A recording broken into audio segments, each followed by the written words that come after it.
ከብዙ ፍለጋዎች በኋላ ምንም ሳያመን የምንሞትበትን መንገድ አገኘሁት። ኒውክለር ቦምብ። ኒውክለር ቦምብ ሲፈነዳ ከጥይትም ከድምፅም የሚፈጥን ራዲዬሽን ወደ ጎን ያመነጫል። ያ ራዲዬሽን ከመታን የህመም ስሜት ወይም ፊሊንግ ሲግናሎቹ ከሰውነቶቻችን ክፍሎች ወደ አእምሯችን ሳይደርስ ነው የሚገለን። ያ ሁሉም ቦታ ስለ ኒውክለር ቦምብ ከተነሳ ወሬው ወደ ፖለቲካ ነው የሚገባው። እኛ ማወቅ ብንፈልግም ስለ ቦምቡ ሳይንስ አይወራም።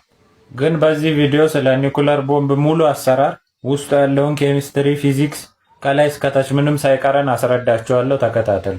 ሁሉም አተም የተሰራው ከኤሌክትሮን፣ ፕሮቶን እና ኤሌክትሮን ነው። መሀል ላይ ፕሮቶኑና ኒውትሮኑ አሉ። መሀል ላይ እንደዚህ ተያይዘው ኤሌክትሮኑ ይሽከረከራቸዋል።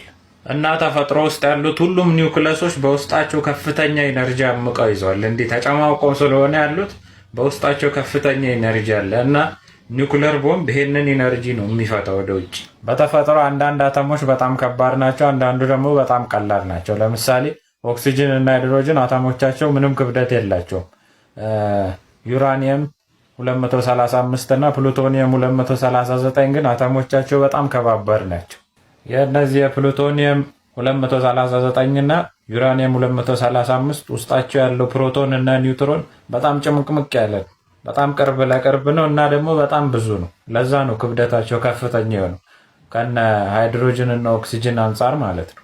ስለ ኒውክለር ቦምብ ለመረዳት ፊዥን የሚባለውን ሀሳብ መረዳት አለባችሁ። ፊዥን ማለት አንድን ነገር መበጣጠስ ማለት ነው ወደ ትንሽ ነገሮች። እና ኒውክለር ቦምብ ለመስራት እነዚህን ፕሉቶኒየም እና ዩራኒየም አተሞች ላይ ኒውክለስ እንተኩሳለን። አንዱ አተም ላይ ኒውክለስ እንተኩስበት ያንን አተም ኒውክለሱን ያፈነደዋል እና ያ ኒውክለስ ለሁለት ይከፈላል። እና ያ ለሁለት የተከፈለው ኒውክለስ ከውስጡ ኒውትሮኖች 1 3 2 ኒውትሮኖች ይወጣሉ። እነሱ ኒውትሮኖች ብቻ ሳይሆኑ ራዲዬሽን እና ሂት ይወጣል ከዛ ውስጥ። እና ያ የወጣው ሂት እና ራዲዬሽን ኒውትሮኖች ወጥተው ካጠገቡ ያለውን ሌላኛውን አተም ያፈነዱታል፣ ይከፋፍሉታል። ያም ሲከፋፈል ሌላውን ከጎን ጎን ያሉትን ሁሉም እያፈነዳዷቸው በሰከንዶች ርፍራፊ ውስጥ በጣም ብዙ ከፍተኛ ፍንዳታ ይፈጠራል ማለት ነው። ይህም ቼን ሪያክሽን ይባላል። እና ኒውክለር ቦምብ ለመስራት ይሄንን ዩራኒየም 235 እና ፕሉቶኒየም 239 ከሁለቱ አንዱ ያስፈልጋቸዋል። እና በኢነፍ በሆነ መጠን ነው የሚያስፈልጓቸው። ይሄ በቂ የሆነው መጠን ደግሞ ክሪቲካል ማስ ይባላል። ያም ክሪቲካል ማስ ሲደርሱ ነው አንስቴብል ሆነው ለመፈንዳት የሚደርሱት። እና በቂ መጠን ያለው ፕሉቶኒየም ወይ ደግሞ ዩራኒየም ያስፈልገናል ማለት ነው። ኒውክለር ቦምብ ለመስራት ሁለት መንገዶች አሉ። የመጀመሪያው ጋን ታይፕ ዲዛይን ይባላል። ሁለተኛው ኢምፕሎዥን ታይፕ ዲዛይን ይባላል። ሂሮሺማ የጣለው ኒውክለር ቦምብ አይነት ጋን ታይፕ ዲዛይን ይባላል። ይህን ዲዛይን ለመስራት ዩራኒየም 235 ነው የሚያስፈልገን። ዩራኒየም 235 ሁለት እናስቀምጣለን ጎን ለጎን ማለት ነው። አተሞቹም ማለት ነው አተሞቹ።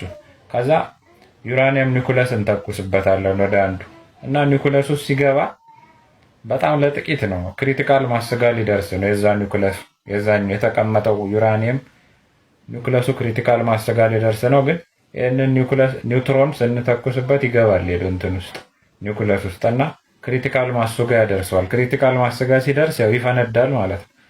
እና ያ ሲፈነዳ ከጎን ያለውን ሌላኛውን ያፈነዳል፣ ያም ያኛውን ያፈነዳል። እንዲህ የተፈነዳዱ ቼን ሪያክሽን ይፈጠራል ማለት ነው። ከዛ በሰከንዶች ርፍራፊ ይፈነዳል ማለት ነው ቦምቡ። ሁለተኛው ደግሞ ኢምፕሎዥን ታይፕ ቦምብ የምንለው ነው።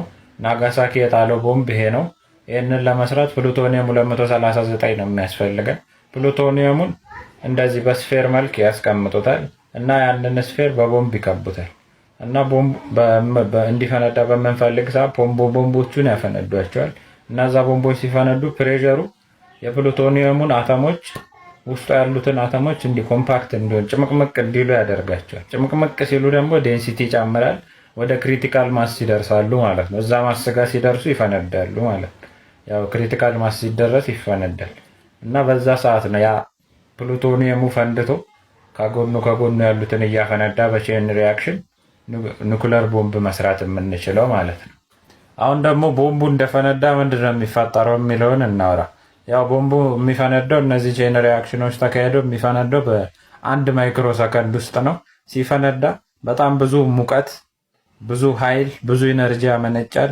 ብዙ እንትን ኒውትሮኖች፣ ጋማሬዎች፣ ላይት፣ ሾክ ዌቭ እነዚህ ሁሉ ናቸው የሚመነጩት ከቦምቡ እና ያ ቦምብ ሲፈነዳ በጣም ብዙ ሚሊዮን ዲግሪ ሴልሺየስ የሚያህል ሙቀት ነው የሚግለው ግለቱ ማለት ነው። በሰራውንዲንጉ ላይ የሚሰማን ሙቀት ከፀሐይ ውስጧ ካለው ሙቀት ይበልጣል። የሚሰማን ሙቀት የሚያመነጨው ብርሃን ደግሞ ከበጣም ብዙ ርቀት አይን የሚያጠፋ በጣም የሚታይ ብርሃን ነው የሚመነጨው ከውስጡ እና ወደ ላይ የእሳት ኳስ ይመነጫል ወደ ላይ ማለት ነው። እና የቦምብ ሲፈነዳ ሾክ ዌቭ ያመነጫል ሞገድ ማለት ነው ወደ ጎን እና በአካባቢ ያለውን አየር ይገፋዋል። እንዲያ ሞገድ ያ ሞገድ የሚያጋጥመውን ማንኛውንም መስታወት ሆነ ህንፃ ምንም አያስተርፍም፣ እየጠረማመሰ ይሄዳል ማለት ነው። እና መጀመሪያ እንደተናገርኩት ጋማሬ ኒውትሮኖች በየቦታው ያሰረጫጫል።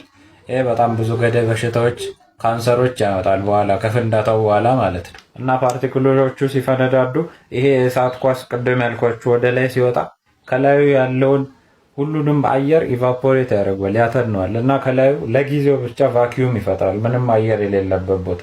ያ ቫኪዩም ሲፈጠር ከጎኑ ያሉት አየሮች የፍጥን ያንን ቫኪዩም ለመሙላት ሲሉ ወደሱ ይገባሉ። ከጎኑ ያለው እነዚህ አቧራዎች፣ አተሞች፣ ራዲዬሽኖች፣ ጋማ ፓርቲክሎቹ እንዳለ እዛ ቦታ ለመግባት ይታገላሉ።